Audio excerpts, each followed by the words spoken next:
What's really happening in the computer? You ever consider that? What's really happening in the computer? You ever wonder that? Remember when Solomon was kind of employing demons, trapping them and making them do things?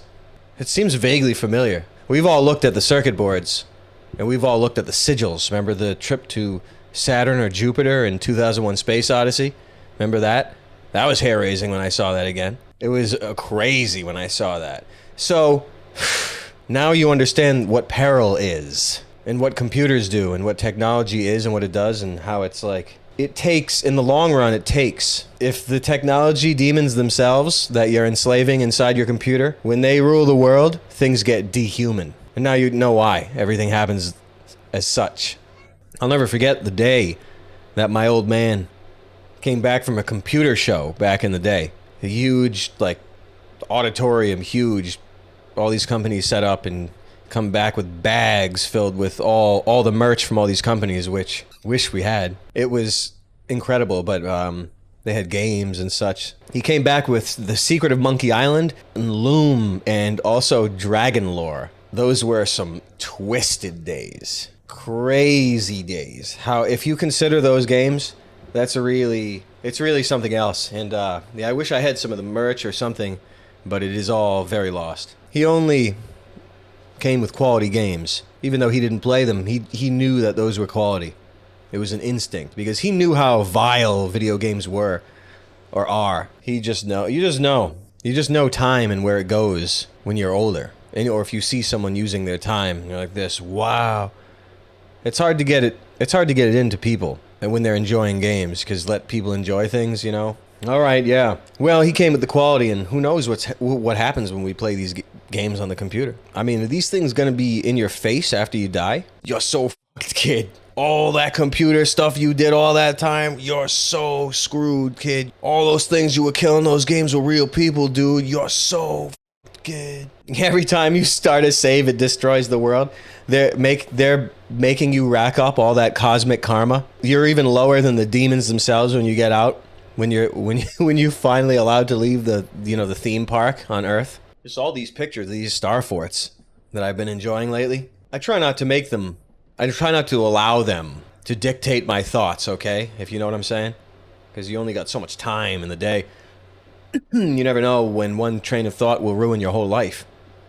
One derailment. You never know. How can you know? So anyway, I was just considering it in regards only to computers. This looks like a grid, a power grid. The remnants of an annihilated power grid. And I just thought, there's technology afoot here. On the surface of this realm, so I know there's technology above us also. That's why I consider these things. The implications of technology is dread. The Borg world... Oh. But I mean, who am I to understand divine technology in order to put it together like that? I wouldn't dare. Though venturing, it can't hurt, can it? Yeah, who knows? Forbidden fruit. Who knows? I just know the technology required to construct this realm is technology. Though that's what I don't understand. It's just that even the act of the word of God, that act of God, the creation of everything in this realm by use of sound. It's hard to understand that, whether it be an organic God trait or the use of divine technology. But it seems like hubris to consider these things in relation to the creator, the order of things. It's just all hierarchies. It's like a thesaurus of strictly hierarchies of everything. It's really absolutely the best. It's the absolute best thing you can have. But it was really interesting. I know you guys can't read backwards. Anyone have a mirror?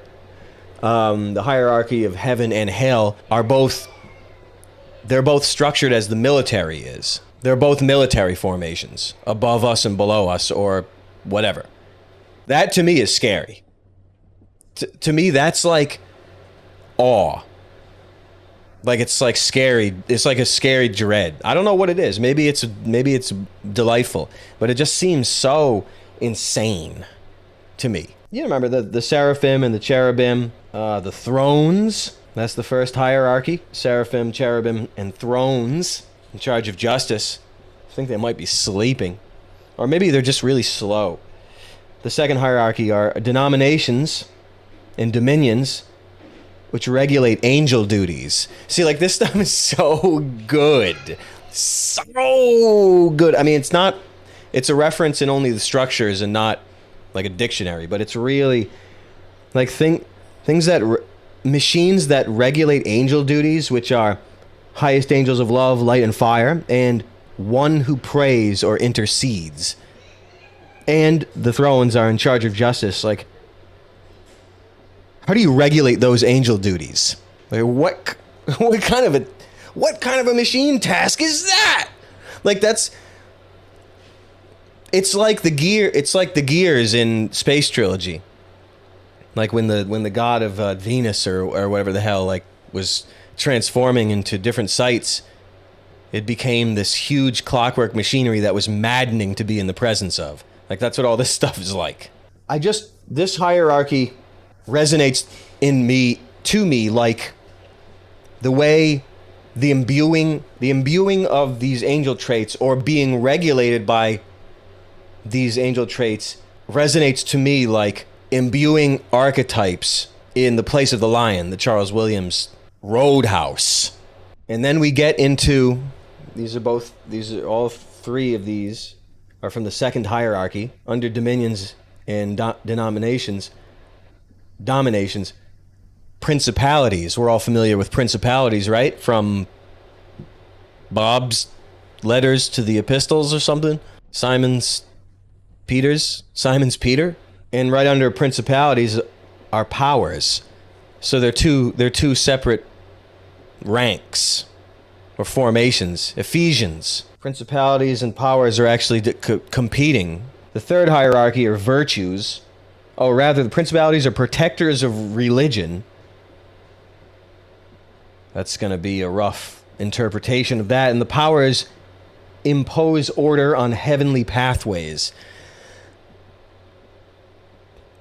This seems like hopscotch cabal golem formation. Like, what is this? It's just crazy.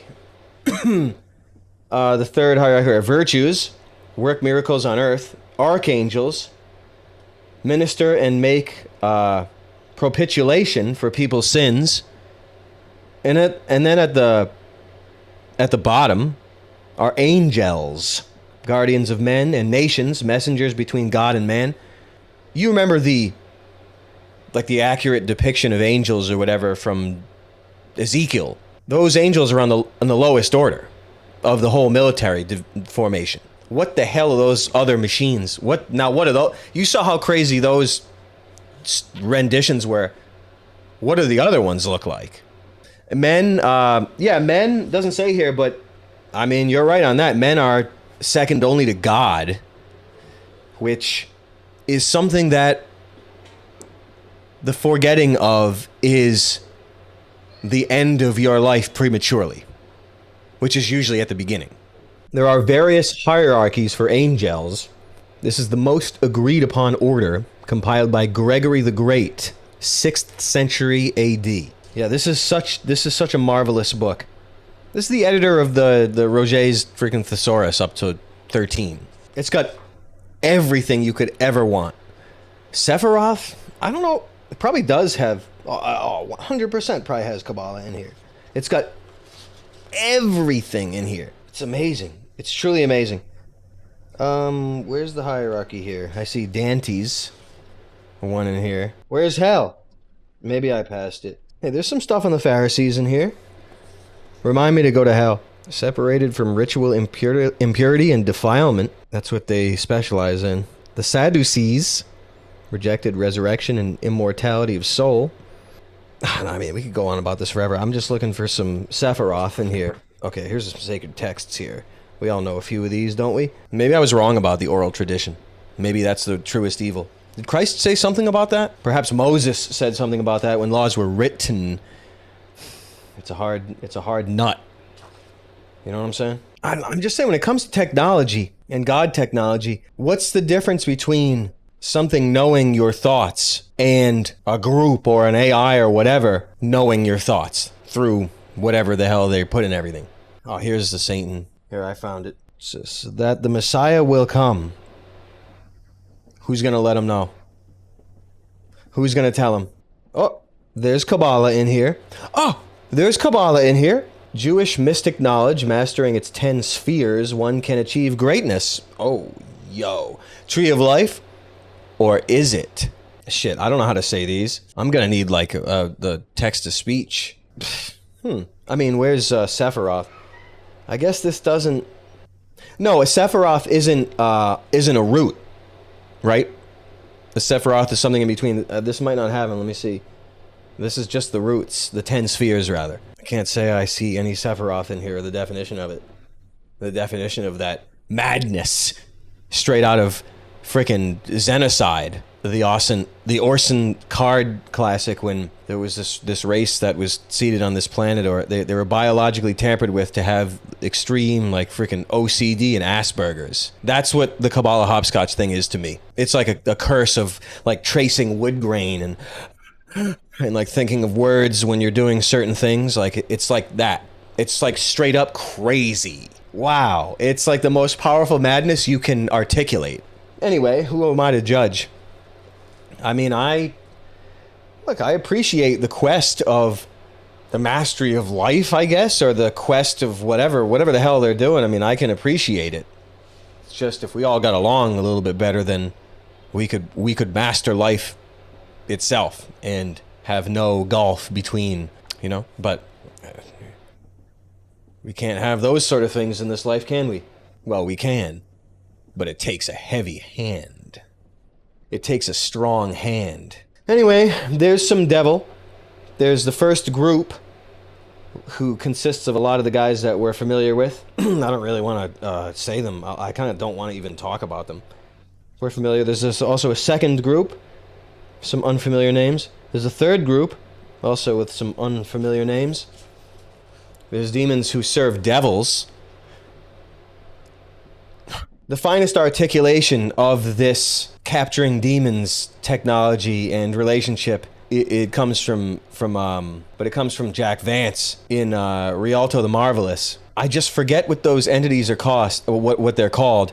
Vance, he sort of articulated the foundation of the modern D&D conception of magic, of the imprinting of runes and syllables of arcane language into the, like, packing brains with it. Magicians spending energy and having to restudy spells you can only hold a certain amount in your head, it being intoned with the voice, like all that was constructed by Vance in through Dying Earth and all that stuff. And there was a little bit of articulation of the demon summoning, or a magician having a stable, like being powerful enough and with it enough to have and to be able to control and not be tricked or destroyed by their stable of whatever those things are called, whatever the category, whatever the class he said it was. It'd be like hierogrammates or something like that, but it's something else. But when there's a problem that needed some extreme magic, they would pull one of those guys out. But in pulling those guys out, like all the magicians are always being screwed because they're subject to like, not the will of the creatures, but the misinterpretation of orders, and the demons intentionally screwing over the magician. I mean, you know, like the monkey's paw stuff and the being tricked by demons and all. I mean, you know, we're all kind of familiar with that lore. But just having to go back and forth with these creatures, even though you possess them, like still having to watch your rear end because they'll railroad you into dust. It's so funny and it's so good. Oh, it's so funny and so good. But there are demons who serve devils, and even a little bit of Sephiroth stuff, but we're lucky. Oh, fire devils, aerial devils, terrestrial devils, aqueous devils, subterranean devils, and heliophobic devils. only appear at night, inhabit caves and mountains, inhabit bodies of water and waterways, inhabit woods, fields, forests, atmospheres, upper air. Again, that's something that's kind of hard for me to grapple with. I guess we're lucky we're not studying the Sephiroths. Was that some sort of a path? Some sort of a path if you wish and you hope and you pray enough? What do you conjure? Another Jesus? Wow, that doesn't sound easy. I'm afraid to even think about the stuff we were talking about. Excuse me. It's just, you know how, you guys understand? I mean, the implications of extraterrestrial things. Things beyond the cage you're in, the ice wall or whatever you will it. The implications are not of grand technology, because one realm is 100 realms. It's the implications of the technology of imprisonment employed on this particular realm over here. If you're going to look at the moon map or whatever, just for the sake of spicy conversation, I guess. The technology required to subjugate beings as powerful as man and woman is more hideous and awe-inspiring than the creation of the realm itself, at least in my opinion. Like, subverting it is crazier than even the constructing of it, which is not the truth. It's really not. It's just how it hits you. Like, the creation of it is the splendor. The subversion of it is the dirt. Whatever. But it's just the craftiness of it is beyond comprehension. It's beyond the comprehension of a mortal mind. It's within the realm of a non-linear campaign, and the passing of this knowledge in the way that it's done is like a hive mind sort of thing, you know, like that. Those, I just don't know what to call the rank of those societies. I don't know what to call it. Like, it's very, very contained in the tiniest minority. It would make you barf. It's like the people that do all this stuff, like it's like 3 beings or something, or you know, it's like a room of 5 people. It's something stupid. So it's not like there's a million people in on it and how it all works. It doesn't work that way. So by means of deception and subversion, such as what we experience, is the only means to extinguish what we're capable of. I don't know how to put it in a way that's less corny. Like, it takes means that are truly subhuman in order to subjugate humanity. You understand what I mean? I guess that's what I'm trying to say. It's truly scary in that the technology required to enslave an entire realm is not military force. It's witchcraft and hypnosis, which is why it's so scary. And it's required. It's absolutely required for this to actually work out. You can't just do brute force and have a population that know their history and roots and everything, and outside of this prison. It's not possible. You have to kill every single one of them. You'd have to kill everyone and start again. Like potentially what happens. It's just not possible. People would never quit.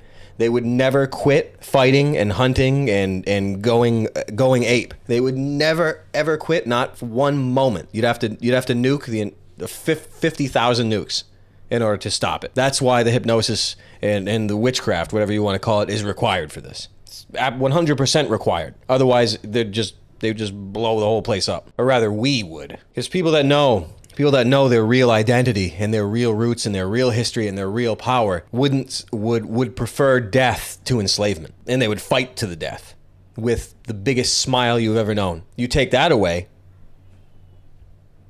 there's no reason to fight. What's the reason? See, there's insidious warfare that's I don't know, it's scary, because why are people so crippled and susceptible to hypnosis and these things? Why? I don't know. I'm asking you. What's that? Why?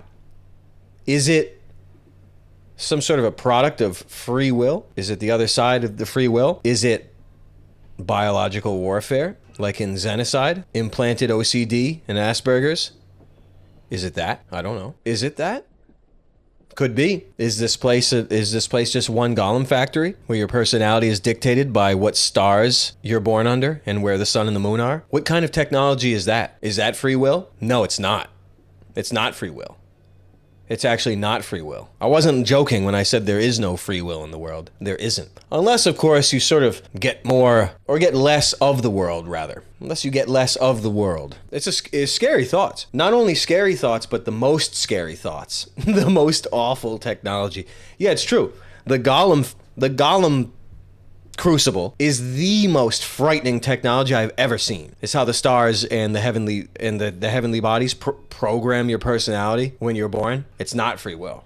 It's something else. It's being born into enslavement if you have no knowledge of the technology that forms your personality. That's all. That's all. So you just hide that stuff. No one knows. That's all. And then you can play against this, all that stuff. It's just scary, you know? I think it's interesting, isn't it? What does it mean? What does it mean being born on, I don't know. I just don't even know the days. April 1st or something under Polaris? I don't know. What does that mean? Is it all moonchild? Is every birth a moonchild? Forced to be born on certain days at certain times? Is everyone a moonchild then? That seems a bit heavy. That seems like a heavy thought. Well, anyway, I'm just saying, these technologies they're awesome. The system required to obfuscate even the most basic facts of this realm is staggering. Is absolutely staggering. That's why time is the only thing. If you have enough time, you can do anything. Time and torture, the only two things you need. The two T's, we call them in hell. Time and torture, the only things you need to do anything. Does that sound like free will to you? No, it's actually not. When you're being tortured and you don't even know it. That's not free will. It's something else. What's the word for it, though? I don't know. You understand my beef with free will now, don't you? Is it logical? Or is it madness? Heavy questions. Does anybody else ask these questions about the technology required for enslavement? Does anybody else ask these? I can't be the only one. How do you think that creative forces comes from within or outside our brains? And the moral implications of becoming a vector for these techno-mystic rituals that ensue? Much love from Sydney Harbor. Thanks so much for that, pal. God, just you have to assume that you're tapped into an infinite sort of energy thing. You have to assume you have access to that. It's your birthright. Things in the world will dull and destroy those faculties. We all kind of get that, but that seems like a birthright. But the vector, the unwitting vector for the amplification of subhuman rituals is another one of those scary technologies, I think. Kind of like with the star forts. The alchemy and the geometry and the ritual and the energy, it's these things they're scary things, but if you hide those from the people, then you can turn them into serfs. That's all. What, you think? Oh, you thought it was because of Tyrone? People are going to be into that for a while. Tyrone is an Irish name, Epiphany. The Tyrone family from Long Day's Journey and the moon for the misbegotten. It's just crazy. People don't know. People have no idea. There are very fundamental things in a system such as this. We've just discussed them. The foundations of enslavement. People wouldn't know. They'd say it's something to eat, and you're like, oh, no, it's because the back of the bus was happening. Oh, is that why we're living like this?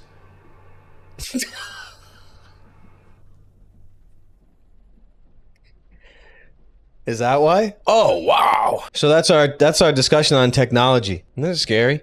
It should scare you. Technology should scare you. It's the most inhuman thing there is. But I guess everything is technology, so maybe it's not.